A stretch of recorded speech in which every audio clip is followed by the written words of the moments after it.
السلام عليكم. النهارده هنعمل ليمون وزيتون بالعصفر وفلفل. جبت هنا ليمون، غليت ولعت على ميه، غليت، حطيت فيها الليمون، نزلته فيها وطفيت عليه، شلت على طول. بص قطعته ازاي الليمون، قطعته زي المقص، قطعت المقص اكس، علامة اكس اهي، ورحت حشيت فيه عصفر. هوريكوا ازاي.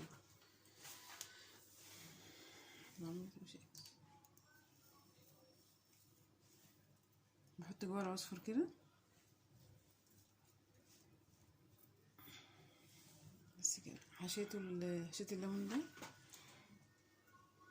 خلاص كده. انا حشيت الليمون وخلصته. عندي هنا الزيتون، جبته قطعته من فوق كده عشان ده زيتون عزيزي، بياخد وقت شويه في السوا زي ما انتم شايفين قطعه ازاي. شوفوا قطعته كله كده، فتحته من فوق. وهنا جبت عندي ليمون، ضربته في الخلاط بالقشر بتاعه، ده اللي هحطه مع الليمون عشان يحفظه ويخليه يستوي. ان الليمون هنا ليه ما خليتوش يتسلق قوي، انا حطيته بس في الميه المغليه وشلت على طول، ما كملش 5 دقايق عشان الليمون الزيتون ده بياخد وقت، فالاتنين يستووا مع بعض. هحط معاهم كمان فلفل حراق، ده وفلفل احمر، فلفل حراق اخضر واحمر. وجبت معايا، وعندي كمان جزر هجيبه وابشره، حوالي نص كيلو جزر، وفلفل رومي بلدي اللي هو الاحمر واخضر وحرق معايا. ضربتهم في الخلاط مع بعض في الكبه، ضربتهم في الكبه مع بعض. وهحط معاهم كمان كرفس، عندي حزمتين كرفس جبتهم غسلتهم وقطعتهم، هضيفهم مع الزيتون والليمون.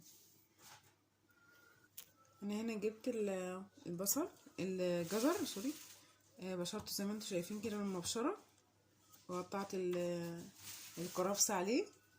وده الفلفل الرومي اللي قلتلكوا عليه، فلفل رومي احمر بلدي، وفلفل واخضر معاه وحراق، حسب. لو انت مش عايزه الزيتون حراق ما تحطيش فلفل حراق.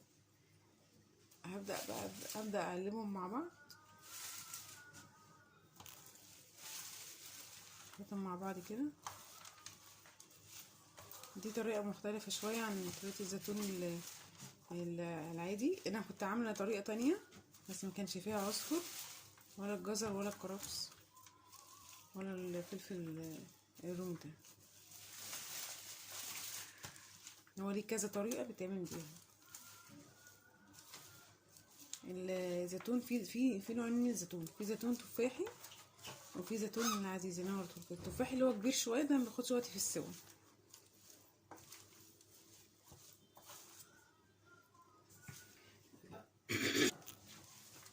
انا كده بقلبهم مع بعض.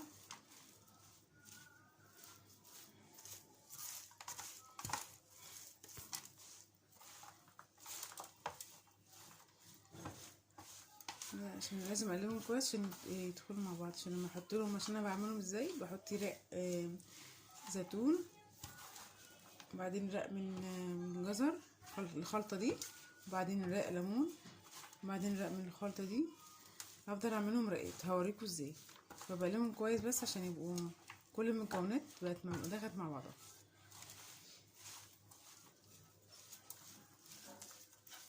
بس كده انا خلصت تقليب. الليمون ده انا عاملاه ازاي. انا جبت هنا الليمون، ضربته في الخلاط مع ميه. ده كيلو ليمون على لتر ونص ميه، عليهم كيس ملح صغير اللي هو 250 جرام. ضربتهم مع بعض في الخلاط عشان ده هعمل فيه بعد ما بخلص بعد ما برص الليمون والزيتون والخلطه اللي عملتها دي، برصهم مع بعض. ده اخر حاجه بحطها عليه على الوش. هبدا ارص الحاجه. بص انا جبت البطرمان ده علشان انا جايبه الليمون 3 كيلو والزيتون 3 كيلو، فده ياخد الكميه اللي انا جايباها، والفلفل والحشوه اللي انا عاملاها. لو انتي جايبه الكميه اقل هتجيبي طبعا برطمان اقل من ده، او ممكن عايزه تعمليه في برطمانات صغيره وتطلعيه حبه، يعني طلعت تستعملي على قد استعمالك الشخصي، فهتجيبي برطمانات صغيره عادي اللي هي الكيلو ممكن. هبدا احط. انا حطيت هنا ليمون، هكمل بقيه الرصه. انا هنا جبت برطمان كبير عشان عندي جايبه كميه الليمون والزيتون كبيره، جايبه 3 كيلو ليمون، 3 كيلو زيتون، الكميه قد بعضها، وحوالي نص كيلو فلفل حراق، والخلطه اللي انا حطاها. لو انت عايزه تقللي حجم البطرمان ونفس الكميه برضو تعملي على بطرمانات صغيره، هي يعني الاتنين زي بعض، حسب ما انت عايزه، حسب رغبتك. هبدا انا هحط ليمون،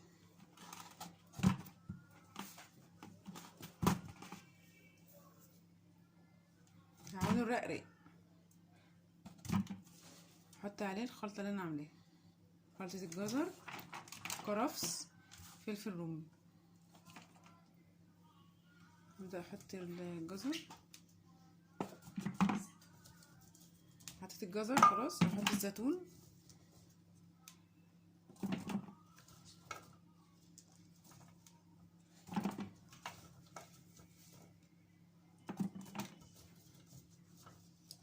شايفين كده، بملى الرق التاني.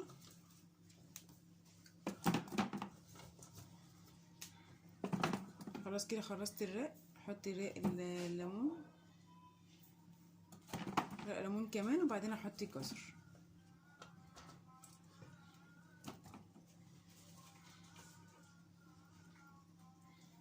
خلاص حطيت ليمون، احط معاه الفلفل الحراق.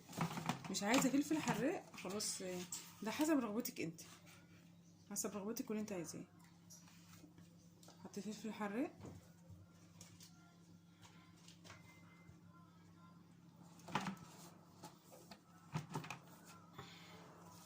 هبدا احط جزر، خلطه الجزر سوري، حطيتها خلاص. احط ليمون،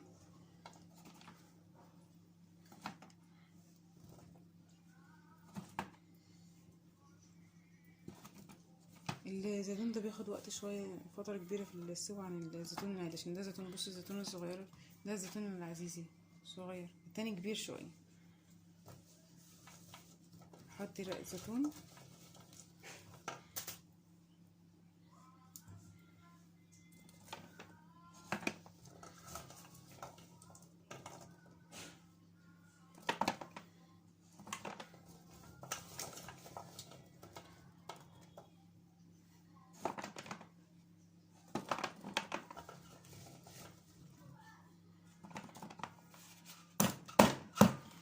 كده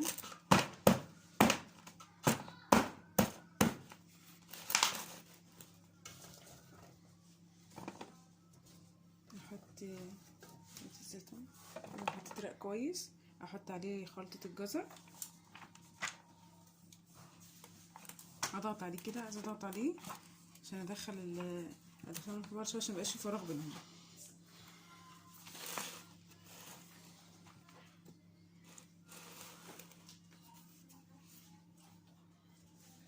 كده حطيت رق جزر تاني، احط زيتون،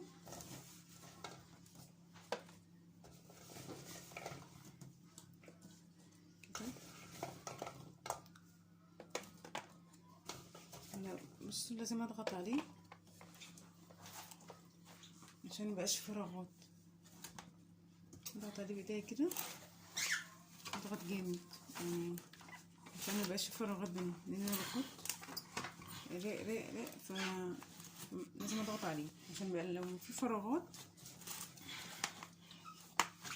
ممكن يبوظ.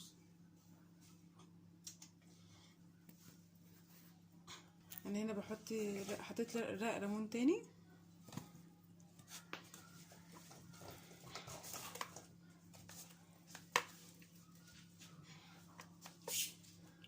كده في الجناب.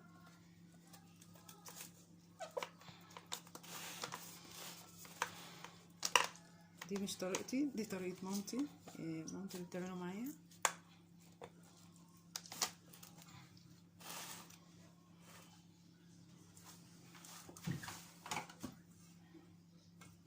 خلاص كده رصيت الليمون، هحط خلطة الجزر، هضغط كده، لازم كل مرة اضغط عشان نخرج الوشي اللي بينهم، الفراغ اللي بينهم، لان كل مرة ما بتحطي الزيتون والليمون بيبقى في فراغ بين كل رق، لازم اخرج الفراغ ده منه.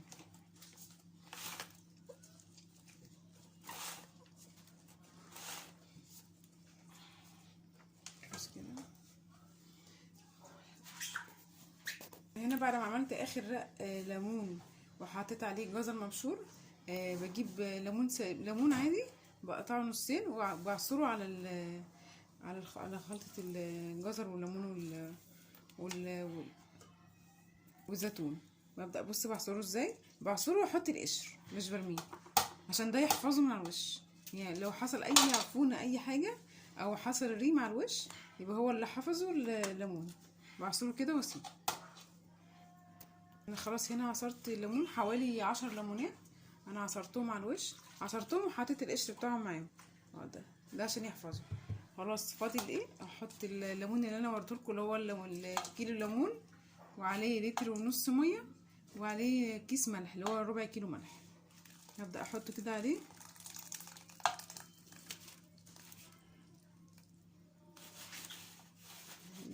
لازم ينزل لحد اخر حاجه في الزيتون تحت، ان دي الماده الحافظه اللي هتحفظه وتخليه يستوي.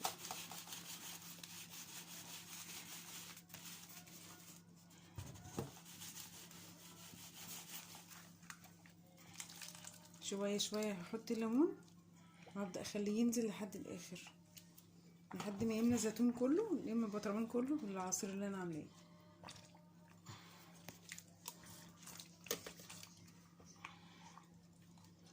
انتوا شايفين كده، بصوا بدأ ينزل تحت، بدأ ينزل تحت اخر البطرمان اهو، بدأ ينزل، شايفينه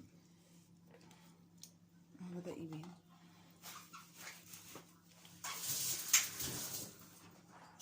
بصوا انا نزلت الشويه اللي حطيتهم الاول بس بالمعلقه، عشان طبعا انا ضغطه الزيتون والليمون والحاجه الخلطه اللي انا عملتها، فهتبقى صعب شويه نزول العصير اللي انا عملته اللي هو بيحفظ الليمون. بصوا هبدا انزله كل شويه كده بالمعلقه من الجناب لحد ما يملى. لازم يملى البطرمان كله، لازم كل الليمون والزيتون يبقى ضغطه بالعصير، عشان العصير ده طبعا زي ما قلت لكم ده الماده الحافظه اللي تحافظ عليه وتخليه يستوي. بصوا نزلت ازاي، شايفين كل مره بنزل بالمعلقه، شايفين بايدينا كده او بالمعلقه من الجناب. هبدا اعمل لها فراغات كده بسيطه ان هي تنزل منها تنزل منها طين البطرمان.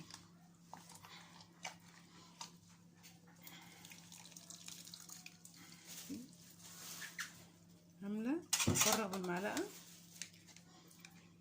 عشان لازم كله يضغط. صلوا على النبي، اذكروا الله وانتوا بتعملوا اي اكله. اللهم صل وسلم وبارك على سيدنا محمد. لا حول ولا قوه الا بالله العلي العظيم. اللهم صل وسلم وبارك على سيدنا محمد.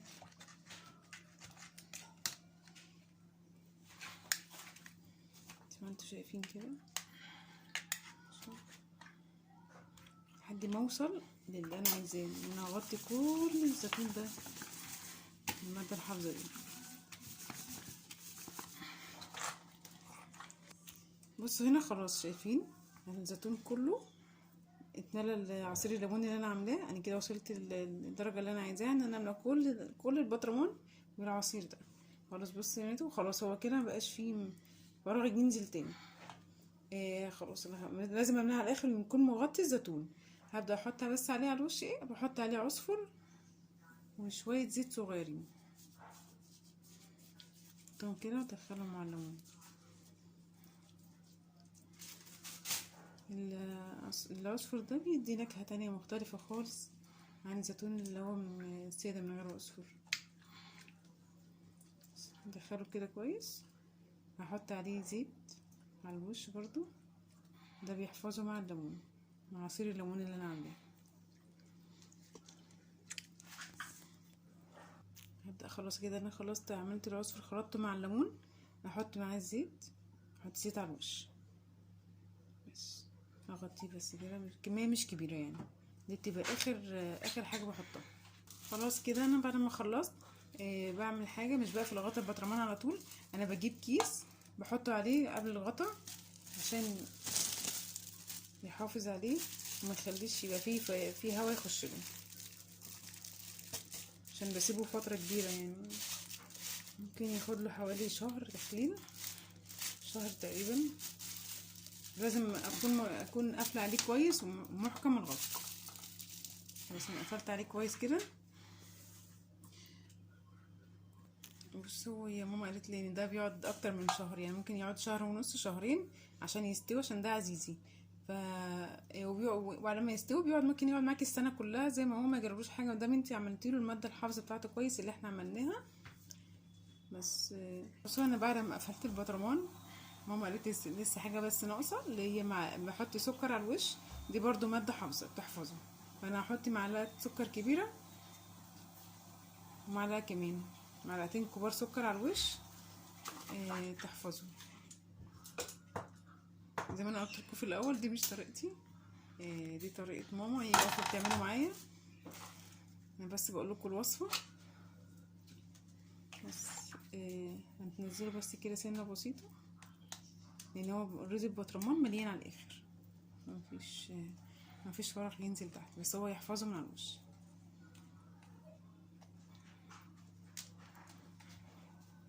خلاص كده.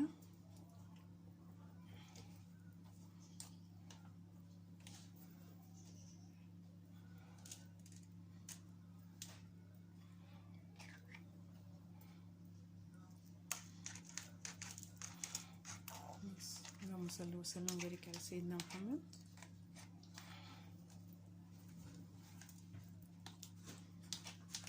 هي عملت نزلته كويس من الجناب عشان برضو يحفظ اوله، ما يحصلش فيه اي عفونه. هبدا احط تاني، ارجع الكيس هضغط الكيس مع الغطا بتاعه، اخليه محكم. تسيبيه كده يستوي براحته خالص. تفتحي عليه يعني اقل حاجه يعني بعد شهر، لما تفتحي عليه بعد شهر.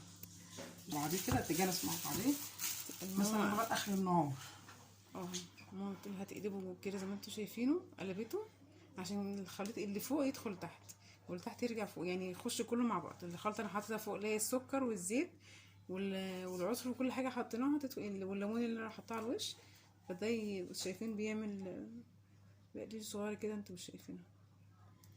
بس كده هسيبه لحد اخر اليوم وهو مقلوب كده بس، وبعدين اعدله، وتاني يوم برضو هقلبه تاني، بعدين اعدله. خلاص بعد كده اسيبه بقى يستوي براحته بالهنا والشفا.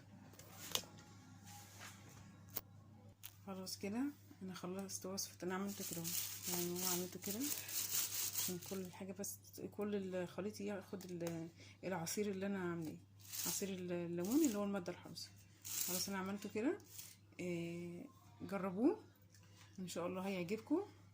ما تنسوش تقولوا لنا ايه رايكم في التعليقات، تدعمونا وتقولوا لنا، تعملوا لنا سبسكرايب ولايك وشير. باي باي.